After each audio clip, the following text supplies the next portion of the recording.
পাকিস্তানের মাটিতে তাদের 2-0 ব্যবধানে সিরিজ হারিয়ে নতুন ইতিহাস সৃষ্টি করল বাংলাদেশ। প্রথম টেস্টে 10 উইকেটে জেতার পর দ্বিতীয় টেস্টে বাংলাদেশের জয় 6 উইকেটে। বাংলাদেশের এই ঐতিহাসিক সিরিজ জয়ে দলকে অভিনন্দন জানিয়েছেন অন্তর্বর্তীকালীন সরকারের প্রধান উপদেষ্টা ডক্টর মোহাম্মদ ইউনূস। টেস্ট সিরিজে পাকিস্তানকে হোয়াইট ওয়াশ করায় বাংলাদেশ ক্রিকেট দলের অধিনায়ক নাজমুল হোসেন শান্তকে ফোন করে অভিনন্দন জানান তিনি। অভিনন্দন বার্তায় ডক্টর মোহাম্মদ ইউনূস বলেন, সরকার এবং আমার পক্ষ থেকে আপনাদেরকে আন্তরিক অভিনন্দন। পুরো জাতি আপনাদের নিয়ে গর্বিত। রাওয়ালপিন্ডিতে পাকিস্তানের বিপক্ষে দ্বিতীয় টেস্টে 6 উইকেটে জয়ের মাধ্যমে 2-0 সিরিজ জয়ের আনন্দে তিনি আরও বলেন, বাংলাদেশ দল দেশে ফেরার পর তাদের সংবর্ধনা দেওয়া হবে।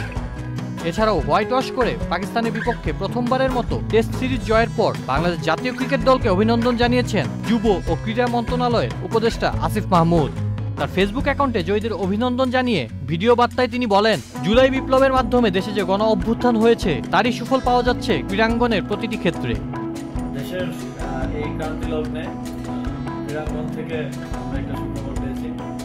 বাংলাদেশ জাতীয় ক্রিকেট দল পাকিস্তানের সাথে যে টেস্ট সিরিজ ছিল সেই সিরিজের 2টি ম্যাচ জেতার মাধ্যমে পাকিস্তান জাতীয় ক্রিকেট দলকে হোয়াইট ওয়াশ করেছে।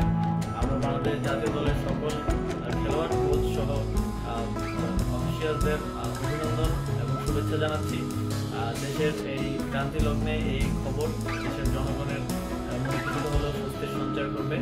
আমরা ক্রীড়াঙ্গন থেকে এরকম আরও সুখবর পেতে চাই এবং তার জন্য ক্রীড়াঙ্গনকে সুস্থভাবে সুন্দরভাবে গড়ে তোলার জন্য আমরা কাজ করতে।